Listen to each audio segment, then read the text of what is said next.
रोजगार की guarantee paper leak पर मुआवजा घोषणा पत्र में जर्मनी मॉडल पेश करेगी कांग्रेस। भारत जोड़ो न्याय यात्रा के दौरान राहुल गांधी लगातार बेरोजगारी और पेपर लीक को लेकर मोदी सरकार पर हमला बोल रहे हैं। रविवार को ग्वालियर में भी राहुल गांधी ने कहा कि भारत में युवाओं की बेरोजगारी दर पाकिस्तान, बांग्लादेश और भूटान से भी ज्यादा है।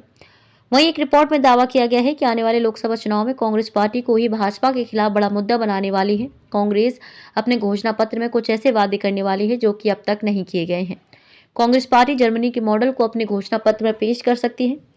क्या है रोजगार का जर्मनी मॉडल? राहुल गांधी अक्सर मोदी सरकार पर आरोप लगाते हैं कि वह युवाओं के भविष्य से खिलवाड़ कर रहे हैं। इसके अलावा पेपर लीक का मुद्दा भी उठाते रहते हैं। अब कांग्रेस जर्मनी के डुअल एजुकेशन मॉडल को लेकर विचार कर रही है। हालांकि इसे भारतीय परिस्थिति में ढालकर ही पेश किया जाएगा। इस मॉडल के तहत वोकेशनल एजुकेशन और ट्रेनिंग सिस्टम को शिक्षा के साथ रखा जाता है। ये मॉडल वोकेशनल स्कूल में पढ़ाई के दौरान ही कंपनी में काम करने का मौका देता है। इससे युवाओं को शिक्षा के बाद रोजगार मिलना आसान हो जाता है। कांग्रेस नेताओं का मानना है कि देश के युवाओं को जॉब मार्केट में जाने का एक आकर्षक ऑफर देने की जरूरत है। हालांकि ये काम आसान नहीं है।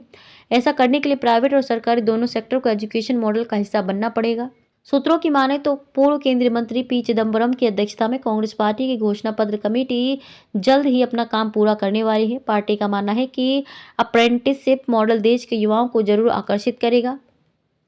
संभव है कि घोषणा पत्र में ही अप्रेंटिसशिप पीरियड और उसके साथ मिलने वाले स्टाइपेंड के बारे में बताया जाएगा। वहीं सूत्रों के मुताबिक बताया गया है कि इस मॉडल के तहत युवा आसानी से नौकरी शुरू कर सकते हैं। ये रोजगार के अधिकार की तरह का मॉडल है जिसमें कोई भी 1 साल के लिए हक से नौकरी मांग सकता है। जानकारी के मुताबिक अपने घोषणा पत्र में कांग्रेस पार्टी पेपर लीक के मुद्दे को भी नहीं छोड़ना चाहती। हाल ही में केंद्र सरकार ने पेपर लीक को लेकर कड़ा कानून बनाया है जिससे कि संगठित तरीके से नकल करवाने वालों पर शिकंजा कसा जा सके। हालांकि कांग्रेस पार्टी इससे भी एक कदम आगे जाकर अभ्यर्थियों को मुआवजा देने का भी वादा करने जा रही है।